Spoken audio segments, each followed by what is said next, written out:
On Christmas Eve day, the daughter of Mayor-elect Bill de Blasio opened up about her personal struggles. In a YouTube video, Chiara says she has struggled with alcohol, marijuana, and depression.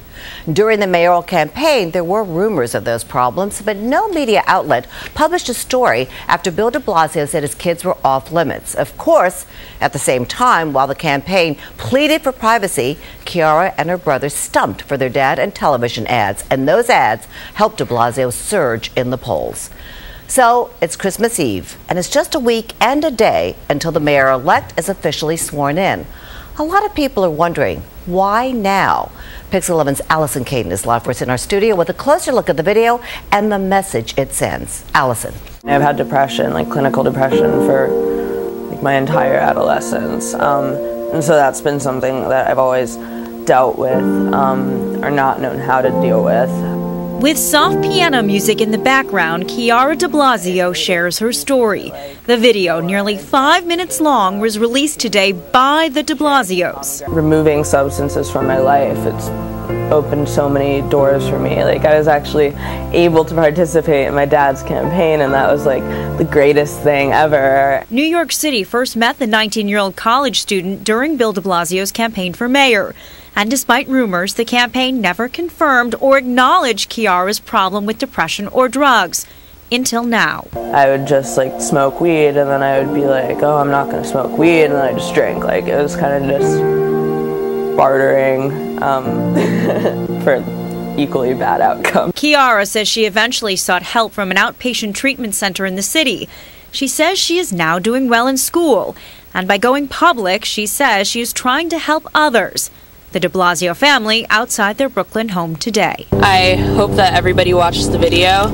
I think it speaks for itself, and I sincerely hope that everybody has a safe and happy holiday season. This is a time of year, I think we all know it, and we have to be honest about it, that families are grappling with these issues. Families are getting together and the issues are evident. People are trying to figure out what to do to help each other.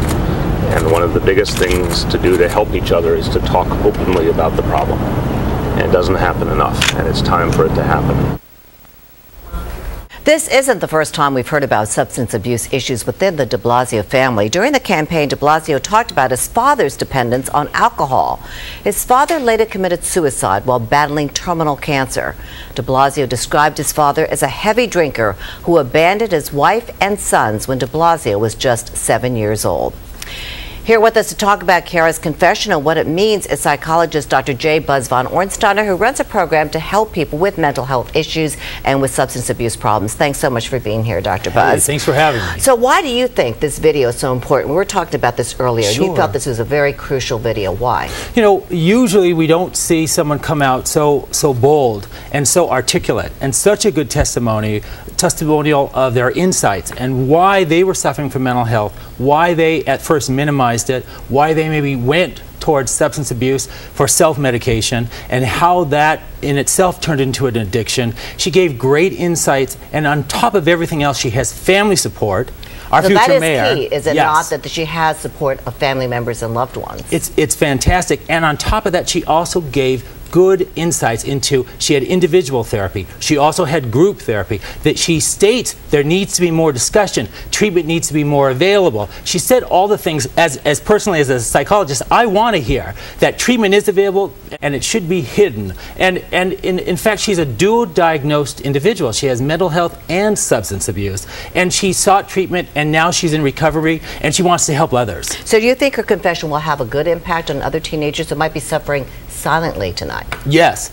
You know, we're very prone to be sympathetic on Christmas Eve, obviously. And during the holidays, my gosh, Thanksgiving, Hanukkah, Christmas, we all look at ourselves. We all look at our histories. We all self-examine our futures. And with that, sometimes when we have emotional conflicts, we reach for that drink. We maybe take drugs. We self-medicate. So I think there's a lot of empathy here, and we can relate. And we want people who are suffering to seek treatment. Do you think there's anything negative that could come out from her making such a public confession? Sure. Absolutely. You know, we don't want anyone's honesty to then be thrown back in their face later in life. Certainly there is a stigma about mental illness. Certainly there's a stigma about people who have a history of substance abuse. Certainly when it comes to employment.